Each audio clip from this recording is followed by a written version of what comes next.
The Destiny Grimoire Anthology, Volume 1, Dark Mirror. Chapter 1, A Book of Sorrow. Verse 30, Hive. Let us speak of the terrible beauty of becoming ourselves. In the beginning we rode hollow moons from star to star. Oryx said, "Become as numerous and fertile as seeds in rich flesh," and thus we did become numerous. Grimoire said, "Become as hungry and defiant as tumors in rich flesh," and thus we became cancerous.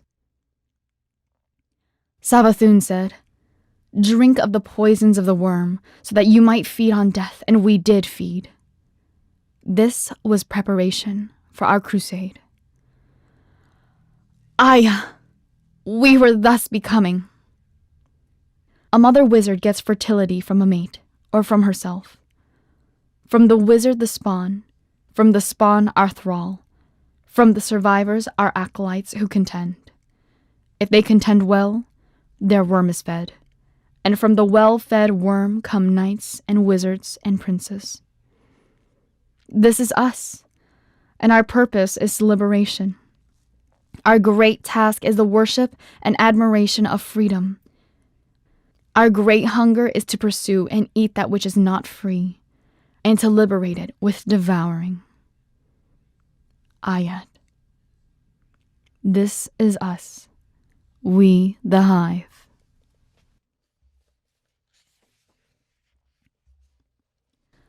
Verse 3:1, an incision. Saith Oryx, "My siblings, our children are scattered across many moons, and we live in the cold dark between suns. What will we eat? How will we speak?" Savathun said, "Oryx, my brother and king, I have studied the wounds cut by the worm our god. Also I have studied the manner of your death and return. These two things are the same, for they are predicated on death and the passage through cut spaces. Let us practice the sword logic until we are sharp.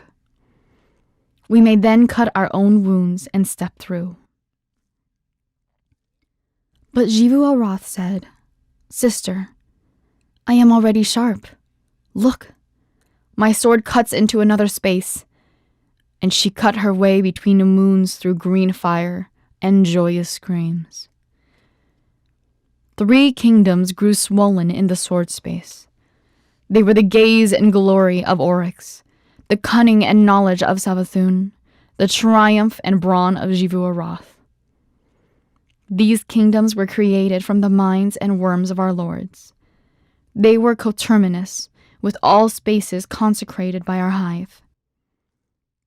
Through these spaces passed speech and food, and all the moons were bound close. Saith Oryx, "This is where I went when I died.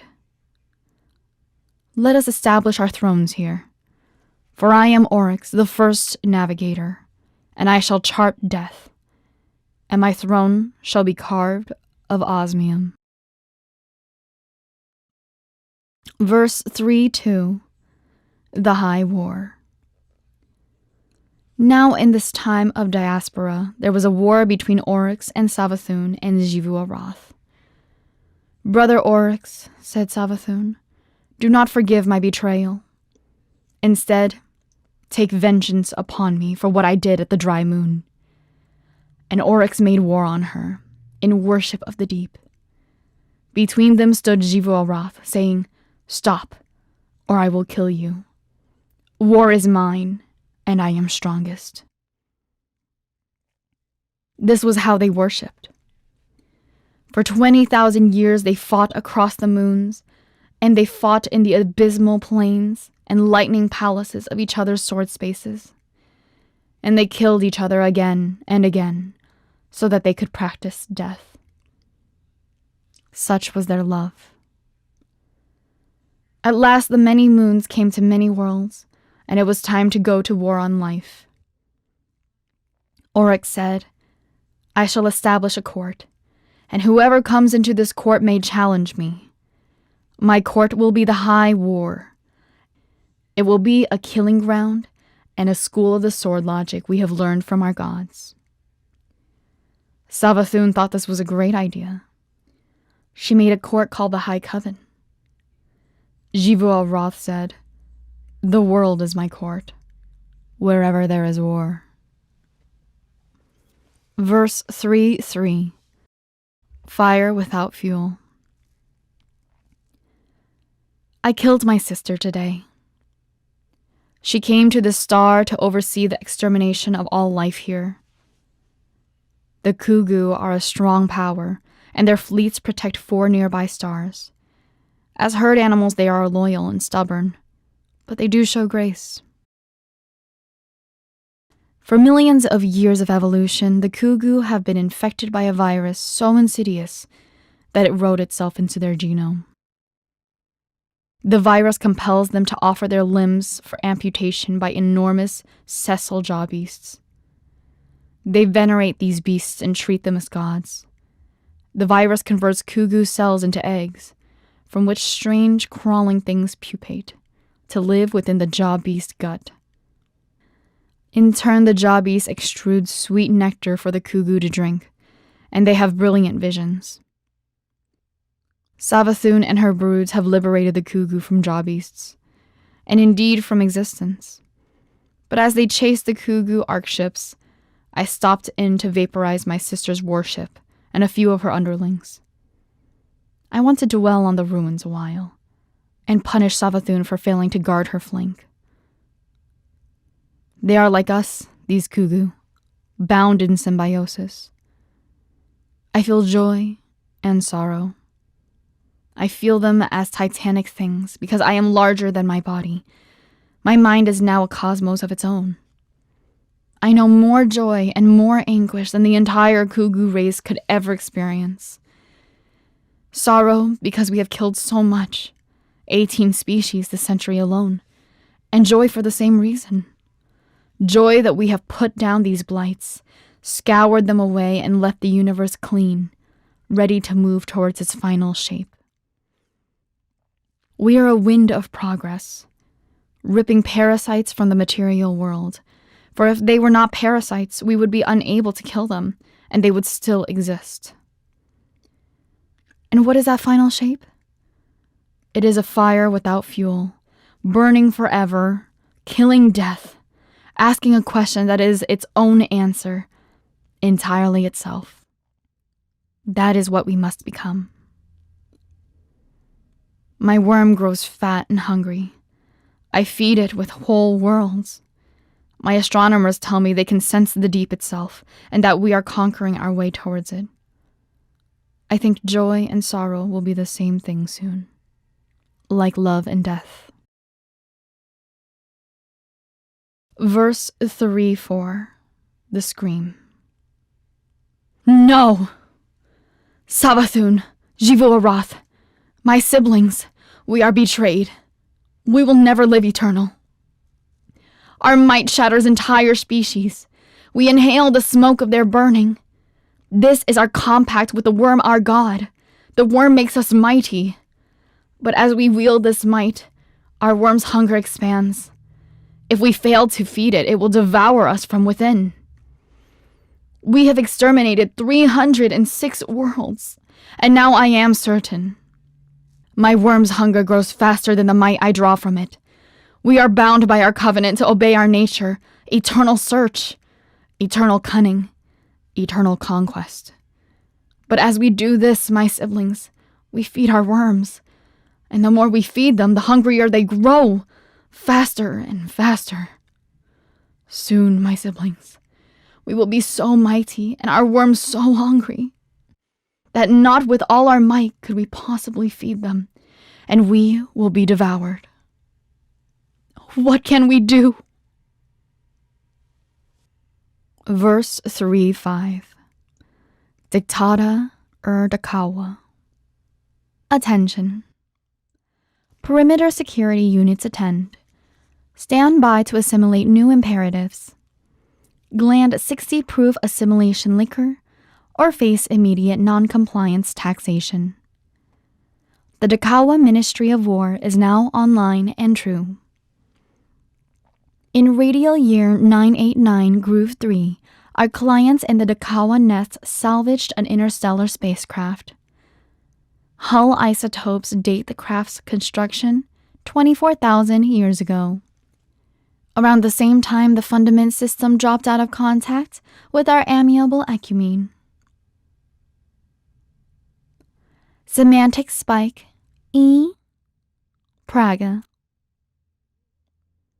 Mercenary explorers, disposable class, discovered an organism frozen in stasis deep within the hull.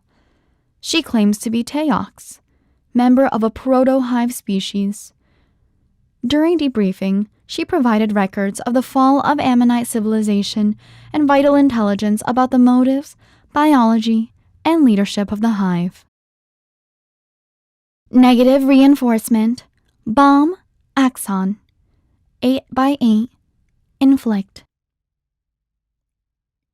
Over the past century, perimeter security units of the Ecumene Status Army have failed to halt hive incursions on 17 separate worlds.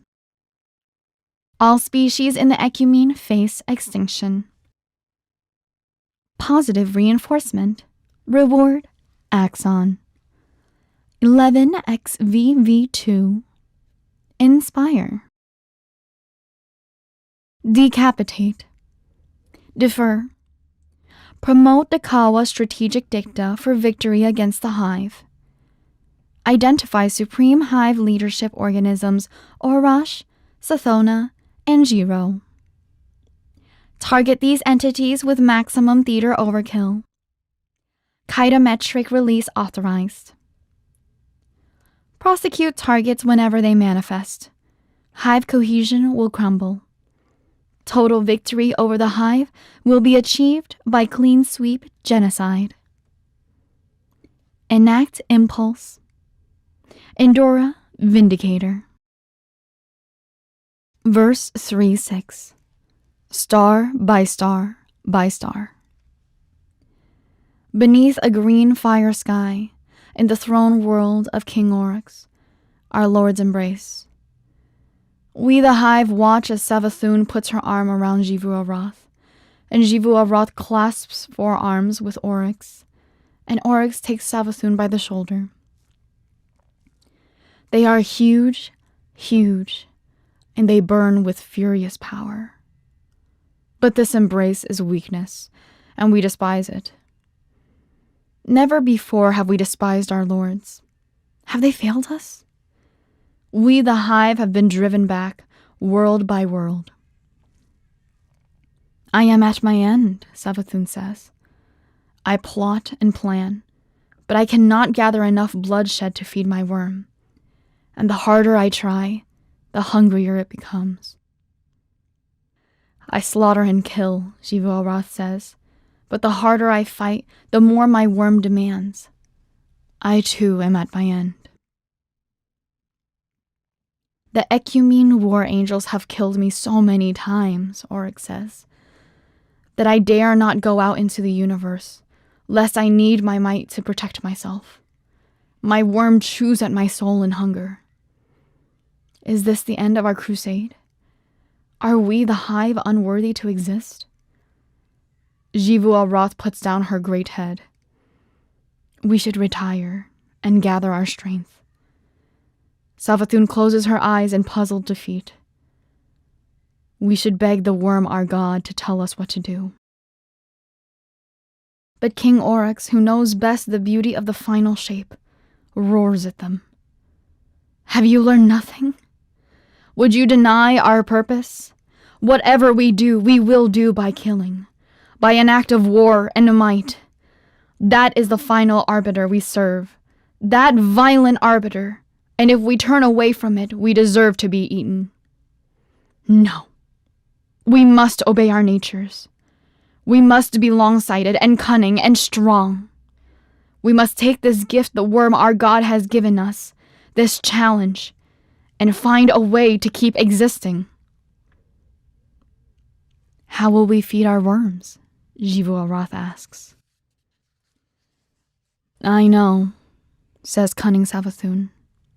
I know a way, but it won't work unless we are killing the Ecumene by the billions. How can we beat them?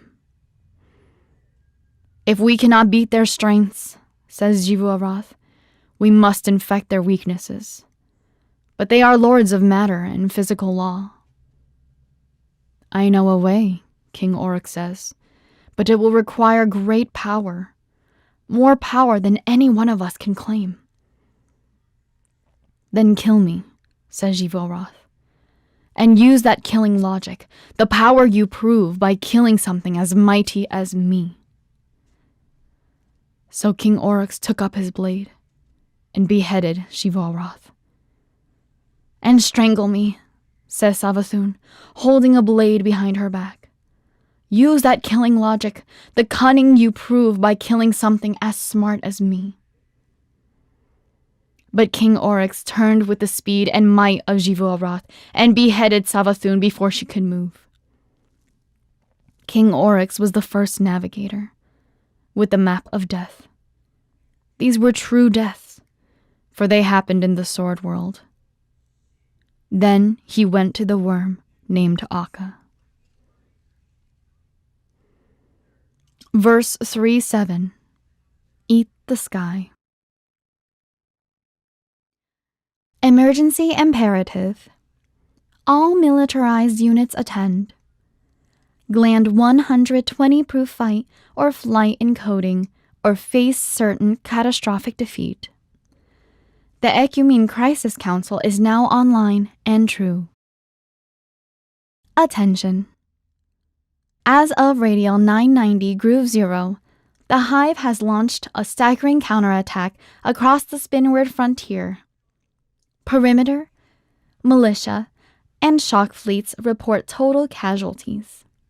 We anticipate total Ecumene disintegration and extinction within 220 years. Vigilance spike. Attend. The Hive entity Oryx Orosh is deploying a paracausal ontopathogenic weapon that infects and subverts Ecumene forces. The weapon operates on individual targets. Targets are abducted and returned as compliant Hive slaves with inexplicable and physically illegal abilities.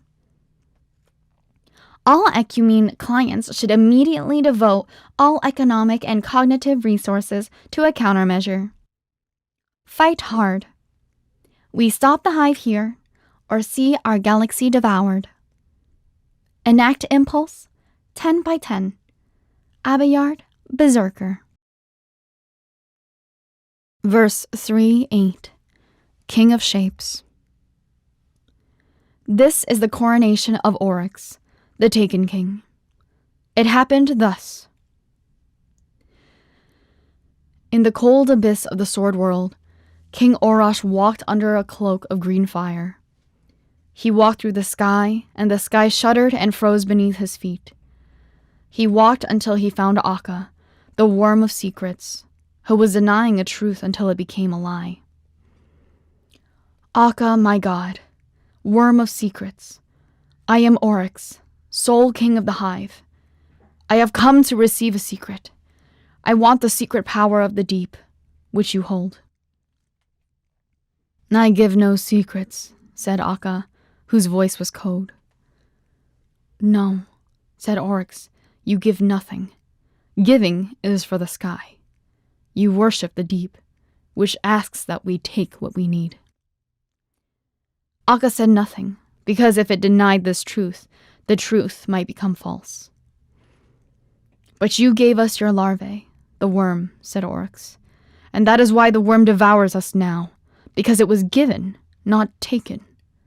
So I must take what I need from you, although you are my god. Said Akka, you have not the strength. But this was a lie. Oryx had killed Savathun, his sibling, and Xivu Arath, his sibling, and he had the sword logic of killing them. Oryx, the first navigator, set upon his god with his sword and his words, and cut Akka to pieces, and took from those pieces the secret of calling upon the deep. He wrote this secret on a set of tablets, which he called the Tablets of Ruin, and he wore them about his waist. Then Oryx said, "Now I may speak to the deep, the beautiful final shape.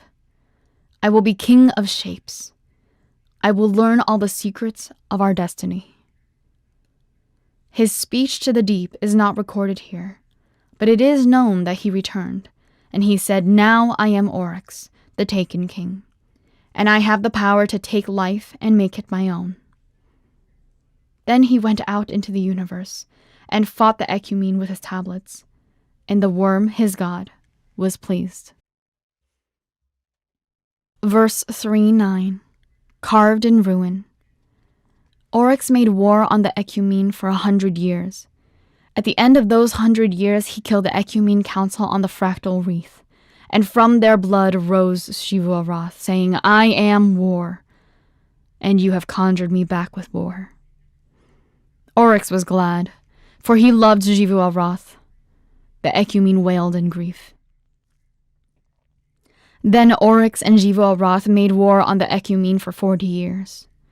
At the end of those 40 years, Oryx said to the Dakawa nest, "Listen, I am jealous of my sibling Xivu-Arath. Help me kill her." And in desperation, they agreed. But he drove the Dakawa nest into a trap, and they were made extinct. From their ashes rose cunning Savathun, saying, "I am trickery, and you have conjured me back with trickery." Oryx was glad, for he loved Savathun. The Ecumene fled into the void. Then they made war on the Ecumene for 1,000 years, and exterminated them so wholly that nowhere except in this book are they remembered. This book and the mind of Teox, who was not found. And Savathun said, "King Oryx, how will we feed our worms? Did you use my plan?" Oryx told the hive, "I am the Taken King, and here is my law. You thrall, each of you will claw and scream and kill what you can. Take enough killings to feed your worm, and a little more to grow. Tithe the rest to the acolyte who commands you. You acolytes, lead your thrall in battle. Take enough killing to feed your worm, and a little more to grow. And take the tithe of the thrall you lead. Then tithe the remainder to the knight or wizard who commands you. Thus you pay tribute.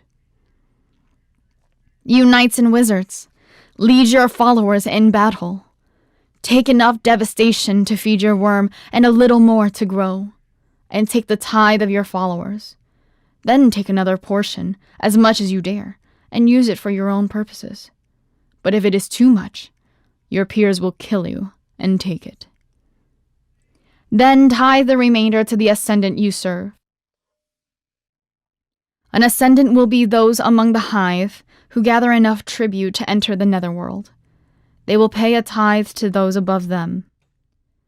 And thus the tribute will flow up the chain, so that Savathun and Xivu-Arath and myself will be fed by a great river of tribute. And we will use that excess to feed our gods and to study the deep. Thus all worms will be fed, as long as we continue our crusade. This is my law. I carve it thus, in ruin. Ayat.